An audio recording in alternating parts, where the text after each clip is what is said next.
All right, let's get to world news now. Happening now, Israel is ramping up its counterattacks on Gaza with more airstrikes and an escalating war following those deadly weekend surprise attacks by Hamas militants. This morning, Gaza says its sole power plant has run out of fuel and is shut down after Israeli strikes demolished neighborhoods, sealing off the Gaza Strip. Hundreds of people have died on both sides, and dozens of soldiers and civilians are being held hostage.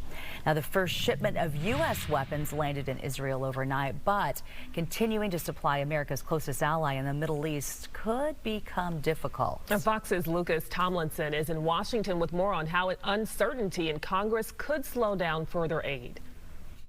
The Israeli military is staging troops and artillery along the border with Gaza in preparation for an expected ground assault. It comes as President Biden yesterday acknowledged that Americans are among those being held hostage. As the war enters day 5, the death toll continues to rise. More than 1,200 killed in Israel, including at least 20 Americans. At the White House, President Biden made it clear the U.S. will stand with its longtime ally. Let there be no doubt.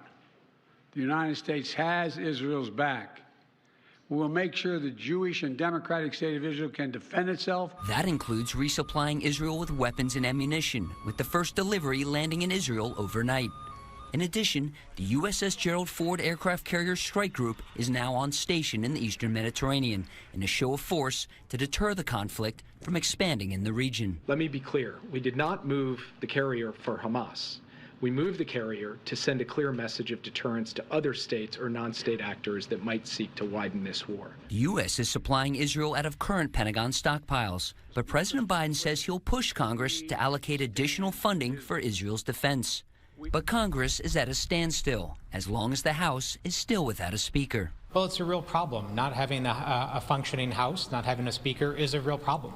And Americans should see that without a functioning House and without a Speaker of the House, when you have a crisis like this, we are handicapped in our ability to respond. House Republicans plan to meet today to begin the nominating process for a new speaker, but the party remains divided over the two candidates. Secretary of State Antony Blinken will travel to Israel today to show support after the worst terrorist attack in Israel's 75-year history. In Washington, Lucas Tomlinson, Fox News.